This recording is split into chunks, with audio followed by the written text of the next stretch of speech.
জুলাই আগস্টের গণ অভ্যুত্থানে শেখ হাসিনা ভারতে পালিয়ে যাওয়ার পর হিমশীতল অবস্থায় বাংলাদেশ ভারত সম্পর্ক। এছাড়া নতুন করে সংখ্যালঘু ইস্যু তুলে দেশ দুটির মধ্যে দেখা দিয়েছে কূটনৈতিক সম্পর্কেও টানাপোড়েন। প্রতিবেশী দুই দেশের এমন উত্তেজনার কারণ কি?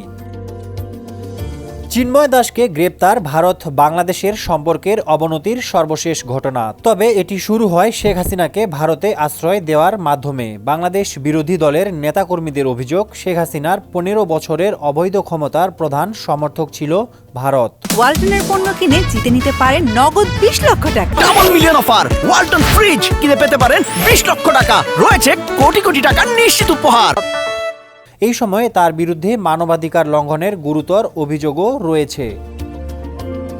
আগস্টে হাসিনা ভারতে পালিয়ে যাওয়ার পর বাংলাদেশে ভারত বিরোধিতা বেড়েছে সবচেয়ে বেশি। কারণ হাসিনা পালিয়ে যাওয়ার পর তাকে আশ্রয় দিয়েছে ভারত, আর সেখানে বসেই শেখ হাসিনা অন্তর্বর্তী সরকার প্রধান ডক্টর মোহাম্মদ ইউনূসের বিরুদ্ধে একের পর এক অপকর্ম করে যাচ্ছে। এছাড়া ডক্টর ইউনূসকে গণহত্যার ইন্ধন দাতা হিসেবে অভিযুক্ত করেও ভারত ও বাংলাদেশের মধ্যে কূটনৈতিক সম্পর্কে আগুন ঢেলেছেন হাসিনা।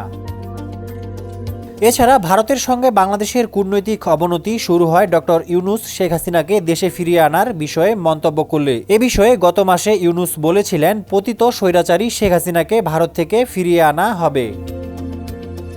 তবে পরিস্থিতি সবচেয়ে বেশি ঘোলাটে হয় চিন্ময় দাসকে গ্রেপ্তারের পর। তাকে গ্রেপ্তারের প্রতিবাদে ভারতের একাধিক স্থানে বিক্ষোভ হয়েছে। এছাড়া গত 2 ডিসেম্বর ত্রিপুরায় আগরতলায় অবস্থিত বাংলাদেশের সহকারী হাই কমিশনে হামলার ঘটনাও ঘটেছে। এ ঘটনায় শক্ত প্রতিক্রিয়া জানিয়েছে বাংলাদেশ।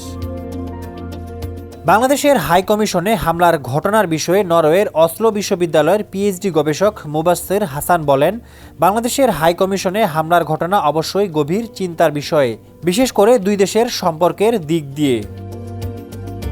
এক প্রতিবেদনে তিনি বলেন, আগের সরকারের সময় দুই দেশের মধ্যে যে সম্পর্ক ছিল বর্তমান তাতে পুরোপুরি ছেদ পড়েছে। প্রতিবেশী দুই দেশের মধ্যে এখন বিশ্বাসের ঘাটতি দেখা দিতে পারে, যা বাণিজ্যিক সম্পর্কে প্রভাব ফেলতে পারে। ডেস্ক রিপোর্ট, সমকাল।